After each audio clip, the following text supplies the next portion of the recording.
welcome to Pathways with Penny. My name is Penny, and I'm your hostess on this wonderful journey of exploration of alternative modalities toward healing. I think that I am uniquely qualified to lead you on this journey because my own background includes 45 years as a nurse. I worked at the bedside, I was in nursing education, I was in nursing management, and in hospital management and administration. I also have been a healing touch practitioner for over 20 years and have studied other modalities as well, including Reiki and craniosacral therapy, and I am a student of shamanism. This afternoon, we have as our guest Robert Matuszak. Robert is a friend of mine. I've known him for a number of years, and I wanted to invite him onto the program because he has just released a book. This book is called Grief, the Mind's Final Frontier. And I wanted to bring Robert to talk with us because his approach is unique. It actually is kind of beyond the edge of what other counselors and grief therapists are doing now. And I felt this was an important topic to bring to people because many of us have heard that you never get over grief, you never get beyond grief. And Robert, through his own experience, would argue otherwise. So welcome, Robert. I really appreciate you coming and spending some time with us today. Tell me a little bit about your background, Robert. How did you get involved in grief counseling? Well, thank you for having me here.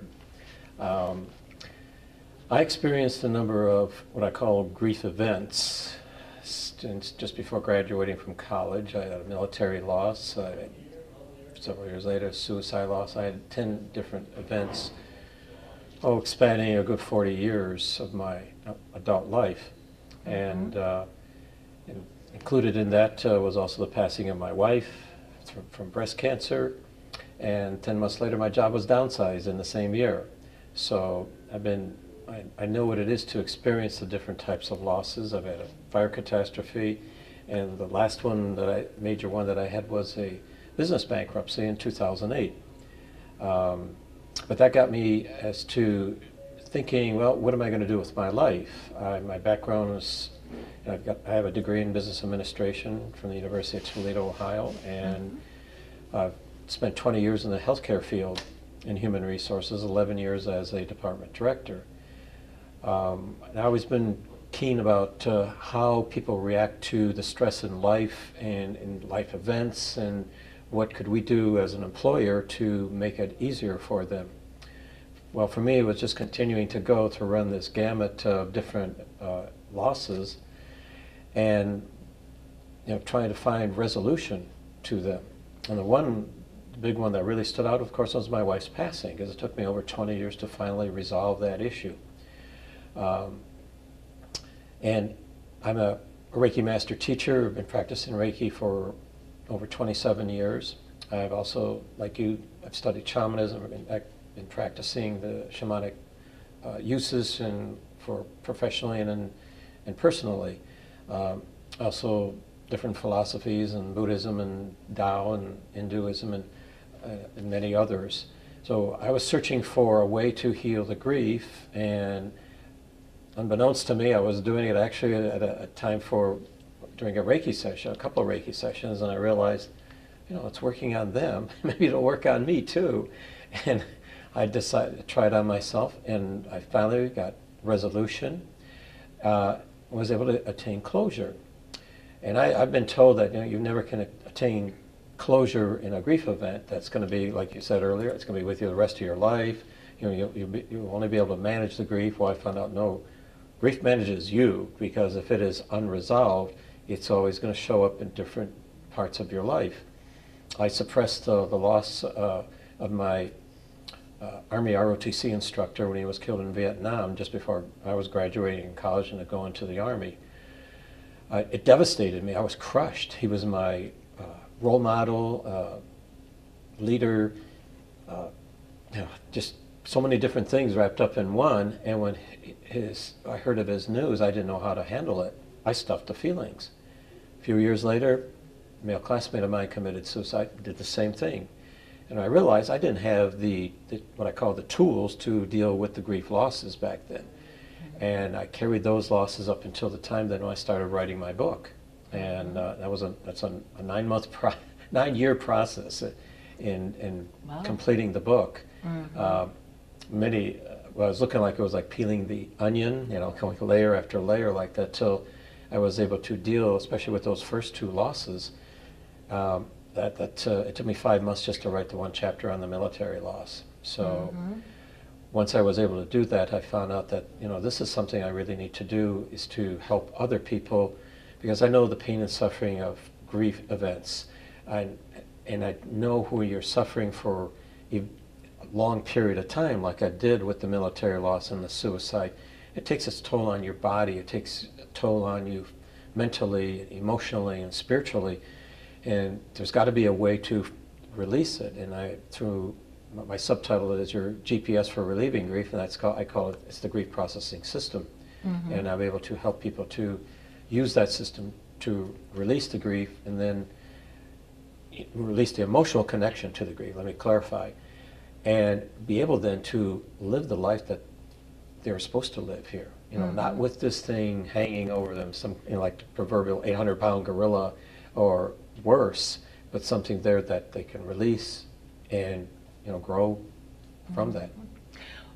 You talk about loss of a male sort of mentor or I want to say your hero, idol kind of person, and then the loss of another male friend.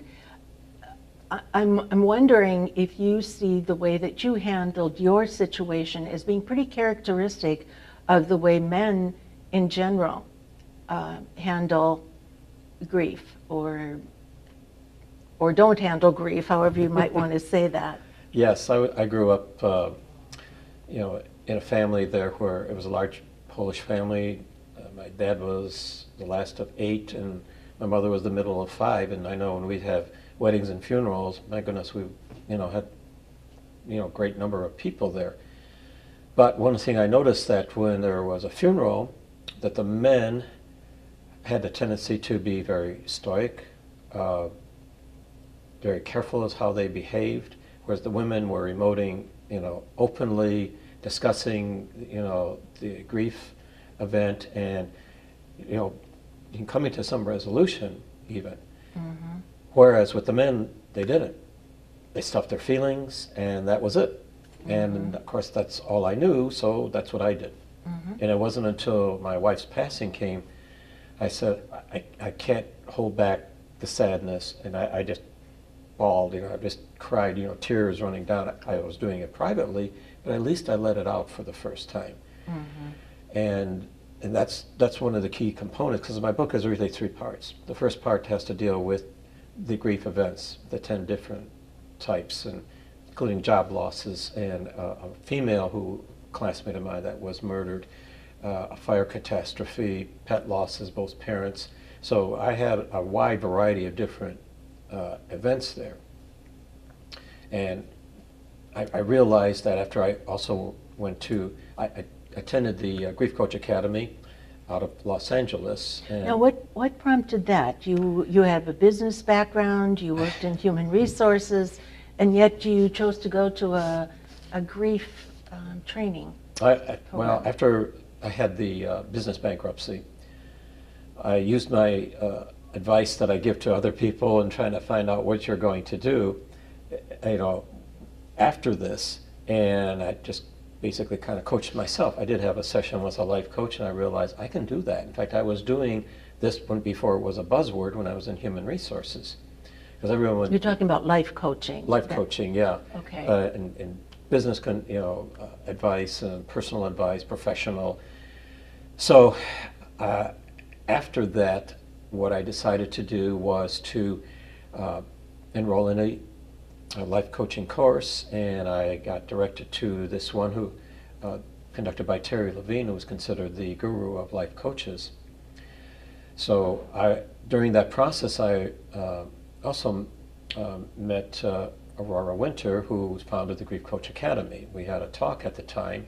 She wanted to enroll me in the course, but I said, well, I have to sleep sometime. I don't think I can do it right now.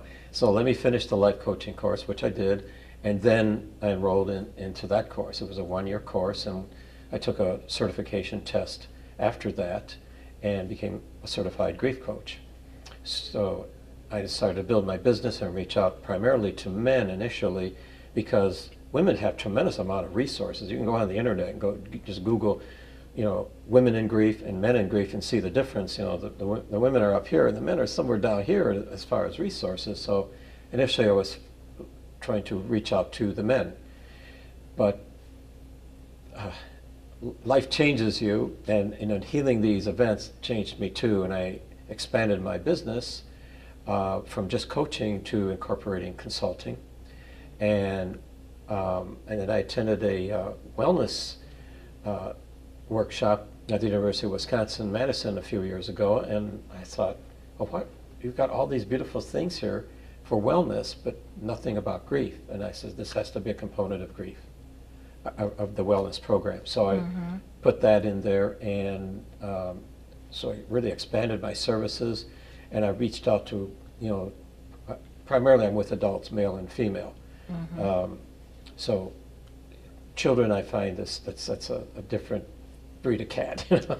I just stick with the adults here. So that's what I was doing, is reaching out, and I expanded into offering wellness programs, addressing the stress of life and grief events, and on the job stress. So for businesses and individuals, to give them the tools there to release the stress, especially the stress of grief, and go back into wellness. It's interesting, you're classifying grief as one of the stressors that one encounters in life, and you also call it an event.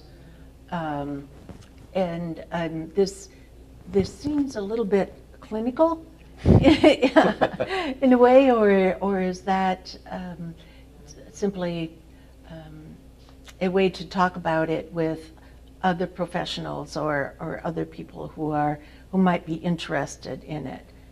The reason I do that is some people, just the mere mentioning of the term grief, the walls go up, the protection, they don't want to even talk about it. I've seen physical reaction on the face of people in some of my small business networking groups when I mentioned that term. And I realized, maybe if you start to look at it as just another life event, the grief event is a life event, because we have, births, deaths, graduations, this, that, the other thing. Sure. So take away this, the myth of the pain of grief, and put it in a context that might be a little bit easier for them to understand. So that's why I come across with, this is a grief event just like anything else, and let's look at it as just like any other life event, and see how then we can, resolve the pain and suffering of this. Because when I lost my wife, that was a highly stressful event. I mean, just getting the news that she had passed away, when she was in the hospital, 2:15 in the morning, I get awakened for that phone call. I was traumatized. It really was crushing. So trying to get out, I felt like I was down in the abyss of grief, and I was trying to extricate myself up back to that so-called normal life stage. And it took me a long time to do that. I want to help people to get out of that faster. Don't spend 20-some years trying to grieve the loss of something. And sometimes people will do that in the loss of, let's say, a business, a job, I would say non-human types of losses. There are ways now, and I've been able to develop through my GPS to move through that and do it easier. through my coaching sessions. Okay. Well, could you give us just a brief synopsis of what the that GPS is? What are the stages that a person goes through in the process that you're talking about? I mean, we typically know the grieving process starts with denial and then the anger and so forth. But how do you assist people in the various stages of that? Let's dispel one myth that's out there, because they talk about the 5 stages of grief. Right. Dr. Elizabeth Kubler-Ross. Right, exactly. And that, and even my research and my experiences, that doesn't work that way, because, first of all, grief is individualized. And I've had it where I started out where I get the shock of that. And then you may go into denial, but I've also experienced where calmly, when I got laid off, when my position got downsized, I was calm and collected. We were talking, about the severance package and everything. And I went back to my office there, and all of a sudden, crash! It hit me like a ton of bricks, and going into denial, into shock and numbness. So it can be anything. Some people may even feel that it's resolved initially, but the first thing that you have to do is you have to accept the loss, to accept the grief event. Because if you don't do that, no healing will occur, no matter what you do. And it's been my experience with that, and I've done that with other people too. So if you accept that loss, then you can take the steps. Dealing with your emotions, and there's a myriad of emotions that we can go through. In my book there, I highlighted, I think, about a dozen that are more of the common ones. Of course, you get the common anger and sorrow, but there's a lot of other ones over there too. Then when the time comes, and this is something it's our own internal clock says, I'm tired of this, I can't get this resolved. I could take you through that process then through my coaching, to give you relief from that grief event in 30 minutes or less even. Really? Yeah. So, and I can do, and that'll be at least some relief. But usually my process is getting rid of the emotional connection and coming to closure with that. Doing what it takes there, and it varies with each individual, what I will be able to do. Some people... Could you talk a little bit more about the emotional connection to grief and getting rid of that? I'm having some what are you telling me? I shouldn't feel sorry because somebody has died or is no longer in my life? Okay. All your feelings and emotions are validated during this process, no matter what they may be. Okay. Okay. Because I know I've gone through a whole flock of them myself, and sometimes you can go back and repeat them too. Yeah. Say like you started out, you're very sad, and you get angry over this thing, but then you're back into sadness again. Right. So the thing is being able to come to terms and see this for what it really is. This is really a growth experience, because even though you've had that loss, it's like we're being told there's something greater now. This was a part of your life. It may no longer be, but now it's time also to move to a new phase of your life, new chapter of your life. And with each one of those events I've had in my book there, it's always been moving into something that was greater, something that was more beneficial for me. And it could be job opportunities, it could be a closer relationship with your family. It relieves the stress, because as you're going along in life and you have this event and boom, you're down here into that, I call it the abyss of grief. You pull yourself back up out of it. What I do with the process is to bring you back at least to an even keel to where you were before, but sometimes it's greater. And then you're able to move forward, maybe career-wise. All of a sudden you're seeing opportunities that you didn't see. If you're running a business, for example, things that where you were grieving, you did not see, now things are much more clear. Clarity is probably one of the best gifts that you get from healing this process. It's like it's like I recall the first time I saw the Grand Canyon, I was amazed because it's stupendous. It's, you know, magnificent, all the other superlatives you can think of. And this is what your life is usually after that, because it's like, what is this new thing here? And in my coaching, then I shift into doing the life/business coaching to help you to, you know, deal with this newness, this new adventure that is in your life. Give you the tools of that and move forward. Yeah. What it sounds like, I recently was watched a video where the individual was clarifying, and I've known this for a long time. I used to teach it myself, but this sort of brought it back to mind that events don't cause our hurt feelings or our bad feelings. It's the thoughts that we have about them. So thinking about usually, well, the loss of a loved one, oh my gosh, you know, I can't go on because this person was my life. They were my life. They were, you know, they were like, it was like my heart's been ripped right out. And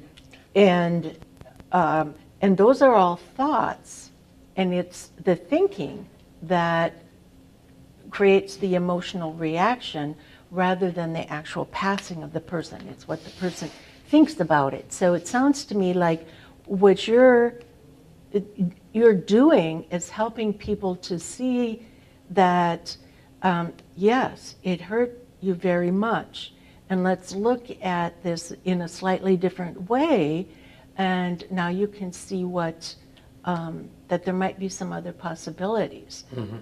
And I'm thinking about my own situation. A number of years ago, I had a very lovely property that was close to a river and right on a bike path, but it was right in the middle of the town, but it happened to be on two sides, there were nature preserves. So it was just a beautiful piece of property, and I was going to turn it into a little healing center. And well, that was the year of the 500-year flood, and I lost everything. And for a while, I was thinking, well, you know, God must hate me. Why would I lose this beautiful, beautiful place? But then I realized, okay, it gives me the opportunity to actually, then I went on and I rented a place that was actually on a busy street in town, and opened a small healing center with, and I had other kinds of things available for sale, like crystals and healing herbs and those sorts of things that were part of a larger picture, or a different manifestation of that picture, which in looking back, now I realize that really was the better step for me. So it sounds like maybe that's the kind of thing that you're getting at. Yes. With the work that you do. Yes, it's because what I found is if you stay in that grief, even though, you know, the most of the pain and suffering maybe even be behind you, it's still there in some form that can bring you down at an anniversary, a birthday, the holidays, something like that. Yeah. And you know, I've gone to that where, okay, I manage it, so-called managing the grief, and all of a sudden, boom, you know, and the anniversary hits, and I'm in the abyss of grief again. I'm trying to climb out, and it takes me days to get out of that thing again. And what I do is to help you in my process with the thoughts and the feelings that are associated with it, because they are connected, and help you with the heart work of releasing, you know, the painful memories of that event, so that even though it can come, you know, say we're down the road, you come to that holiday, you know, that was very special to you, you won't be dragged down emotionally into that again. So you're able to say, okay, I can see it, I may feel a little bit, but, you know, it doesn't rule me anymore. Yeah. That's the key thing, it doesn't rule me anymore. Yes, I think that is a very significant thing, because in working with my own clients, they'll say, you know, I don't know what's going on. I don't know where that came from. And then come to find out, oh, it's close to the anniversary of someone's death or something like that. And they hadn't really consciously thought of it, but subliminally it was there for them. Mm-hmm. So I also have a thought, like for you, talking about, you know, you were just your mentor Oh, yes. when you were so young, and then another friend years later, and you know, we're talking about a time of 40 years Mm-hmm. anyway before you really started digging into the whole concept of carrying so much grief around with you. How did you see that those stuffed grief events affected your life? Oh, golly. Physically, I had a battle with GERD. I know that. And GERD is, for our Oh, viewers. Yeah, it's acid that comes up from the stomach was affecting my mouth, and it affected my teeth. It weakened them. I had to get extra dental work on it. I also had digestion problems, and had to sometimes bouts with insomnia, a lot of self-doubt at times. Confidence was varying. You know, it just was. I wasn't myself, and I was, you know, struggling. Life became more of a struggle. I mean, not that it was filled every day with it, but I would have more moments. In fact, the other problem was when I had another grief event, it took me longer to deal with that because I still had the residue from the military loss. His name was Major Robert Jackemeyer, and then my male classmate suicide. So, you know, I didn't resolve those, and I was carrying that, you know, Yes. with me. Once I was able to finally release those, it's amazing how much easier now it is to release. You know, I can usually, from the period I lost my Reiki master teacher, Nancy Retzlaff, 4 years ago, and I went through the traditional. I thought, someone's playing a joke on me, you know. She can't be dead. And then finally I saw the obituary in the paper. Well, that's, you know, reality hits there. And I was able to, you know, they had a ceremony, not a funeral as such, but because she had already been cremated. And so went through that, and then finally it took me about another week or so to work through the feelings. I said, you know, it's time for me to release this. So I applied my GPS to it and was able to get closure with it and move forward. So I still miss her, Sure. but you know, I'm not connected to that event, the power of that loss, where I went through the sadness, the denial, and all these other feelings. I've freed myself where I can now say, okay, that happened, but it doesn't rule me. I'm at peace with it. That's a real important thing. You become more at peace with that particular loss. We have just a couple of minutes left here. Is there any final comment you would like to make, Robert? The one thing is that you know, look at what you experience as far as a grief event as something there that is a part of life, but it can be reconciled. It can be healed, and, you know, dispel the myths that are out there that it can't. And there's even with a lot of fear around this, you know, like you said earlier, the thoughts and the feelings, you know, they come together because, yeah, you don't have this in your life anymore, but, you know, you do have the ability to move into new opportunities and new people coming into your life, and whatever it might be, business opportunities. So it's something there that it's a journey, but it's, you know, it does bring healing, and does. I found for myself, brought me closer to God. So, and it can do the same for you too. And how might someone get a hold of you, Robert? Actually, here's my book here. Right? And this is the book here, and it's available through my website. Okay. It's Orion Consulting, Orion Consulting LLC.net.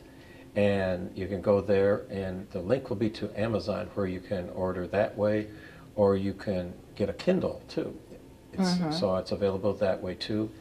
Or you go directly to my publisher. I have that listing there also. Okay. And you can also email me or contact me via phone. I think my phone number in here, and email address. I know my email here is on the back part here, so Okay. you can see that. And Okay. then get in touch with me. I'll be glad to talk to you about your particular event that you're struggling with, or sometimes it's just the stress of life, which a lot of us are going through, and I can help you with that also. Okay. Wonderful. Thank you, Robert. Thank you, Penny. Thank you for having me here. Yep.